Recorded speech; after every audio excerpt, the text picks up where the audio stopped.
sepak bola ya. Ya sebelumnya gue sudah berapa hari nggak bikin video karena gue kurang fit juga, dan sampai sekarang pun gue juga ya masih kurang fit lah. Cuman karena sudah ya kita lihat lah banyak berita-berita yang menarik, gue coba untuk rangkum dalam satu video ini. Yang kabar yang beredar menarik bahwa Jordi Amat diprotes oleh netizen Indonesia dan ya pihak DPR segala macam, sampai bikin buka suara juga bahwa si Jordi Amat ini seharusnya tidak diproses ya. Cuman kalau gue bilang gue setuju dengan perkataan Esko PSSI, siapa itu kemarin yang ngomong, Hasani atau siapa, dia bilang kalau proses naturalisasi ini bisa dibatalin kalau Sintayong yang minta, alias Sintayong bilang bahwa oke, kita nggak butuh dia, kita cari yang lain. Cuman kan sampai sekarang feeling gue pun Sintayong udah tahu dari awal bahwa picknya dia ini udah lewat. Cuman yang Sintayong mau adalah dia ini ingin pemain kelas Jordi Amat, walaupun dalam tanda kutip dia di Eropa sudah nggak laku. Cuman dari sisi pengalaman dia ini bisa kasih kasih masukan ke pemain-pemain Indonesia lah, pemain Indonesia yang dalam jam terbangnya pun kurang tinggi, masih sangat jauh lah dibanding back kelas Jordi Amat. Dan ya pemain ini kan sudah pernah main di UCL dan ya UCL atau Europa League, dan pernah berhadapan main di La Liga, main di IPL. IPL kita tahu pemainnya keras kayak apa. Dan sekarang main di JDT ya. Cuman kita ambil plus poinnya juga. Plus poinnya dalam artian dia ini main di Malaysia dengan jarak yang nggak terlalu jauh, dan ya feeling gue nggak ada salahnya juga. Kenapa? Karena dia ini kan sudah usia 30 plus dan pemain ketika sudah masuk ke usia 30 plus kan kita tahu lah, Wijnaldum di PSG, lalu Bell di Los Angeles, Chiellini di Los Angeles. Nggak ada salahnya juga mereka cari duit sebelum pensiun, dan ini persis sama seperti yang dilakukan oleh Jordi Amat. Nggak ada salahnya juga kalau lu jadi pemain, lu pasti akan lakukan hal yang sama. Dan ya buat apa lu masih stay di Eropa dengan usia sudah 30 plus tapi gaji lu nggak sesuai, dan lu dapat tawaran di luar Eropa yang gajinya menggiurkan, lu akan ambil itu. Dan ini dilakukan oleh si Jordi Amat. Dan ya kalau gue bilang, kalau orang bilang wah nggak butuh dia, nggak butuh bla bla bla, ya lu mau pasang siapa back tengah di kualifikasi Piala Asia? Lu hadapi bukan tim kayak Vietnam, kayak Thailand, lu hadapi tim kayak Jepang, kayak Korea. Dan lu mau pakai pemain yang sama sekali nggak punya pengalaman main di Asia ya. Lu main di Liga Champions Asia aja enggak. Dan lu punya pemain yang pernah main di Liga Champions Eropa, main di Europa League, main di La Liga, IPL apalagi, dan lu nggak mau, ya lu coba pikir aja. Cuman ya kembali lagi, feeling gue Sintayong tetap mau dia, karena yang dibutuhkan oleh Sintayong adalah pengalaman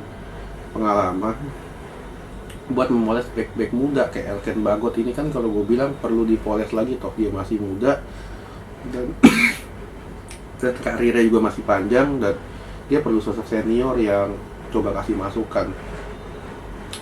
Oke.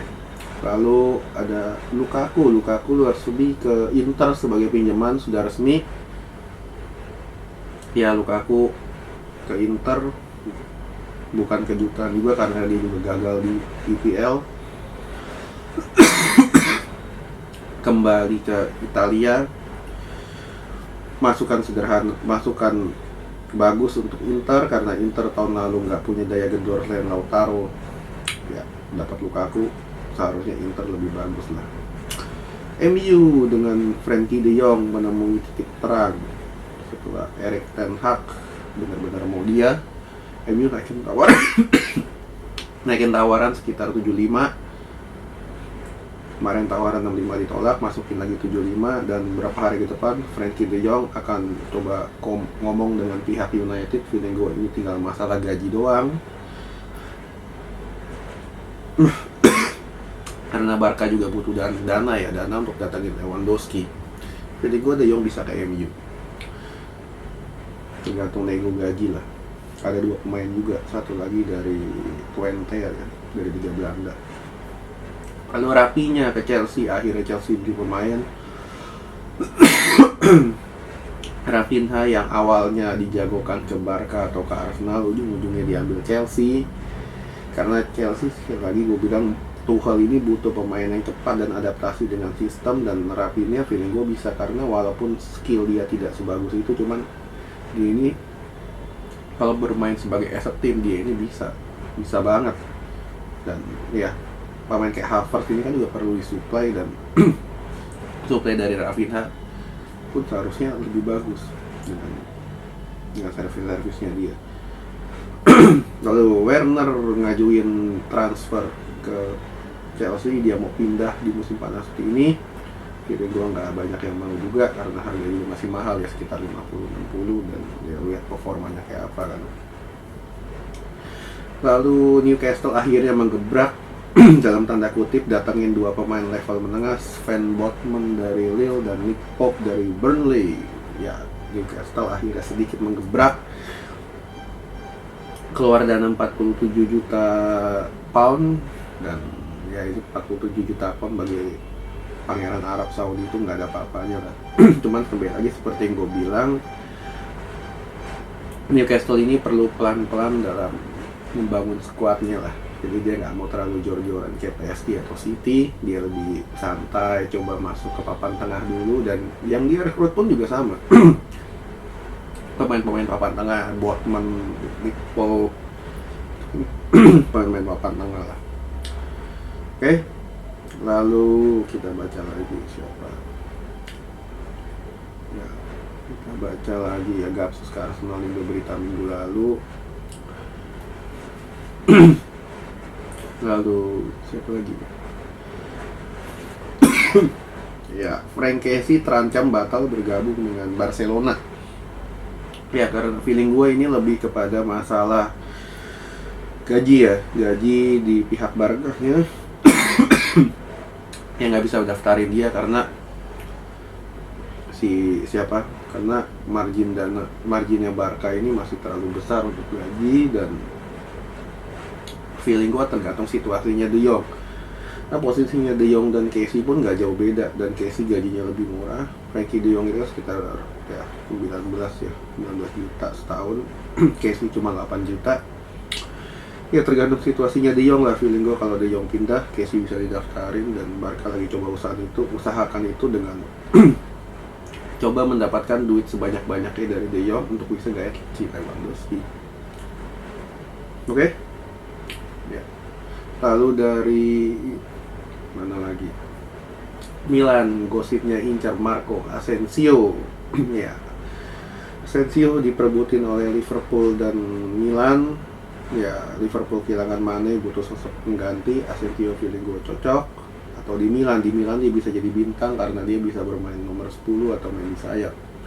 Cuman kalau masalah gaji ya, terutama feeling gue Asensio susah lah ke Milan, karena Milan ini kan nggak berani nawarin gaji yang terlalu besar.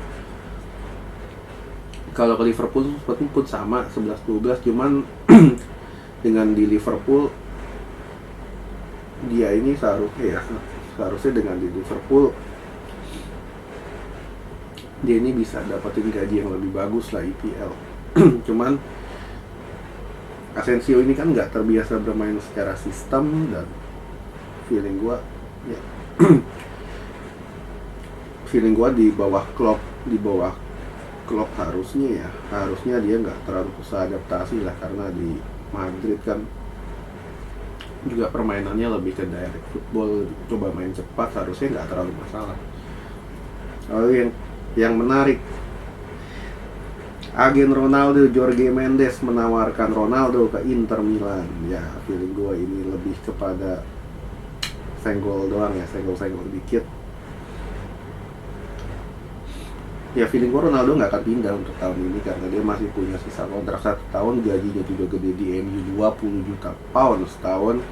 Inter feeling gue dia ke Inter cuman untuk coba asarin lah bahwa pemain gue masih laku nih, dia coba feeling gue Inter nggak akan ambil. Kenapa? Karena ya Inter nggak punya dana untuk gaji sebesar 20 juta pound itu. Oke? Sekian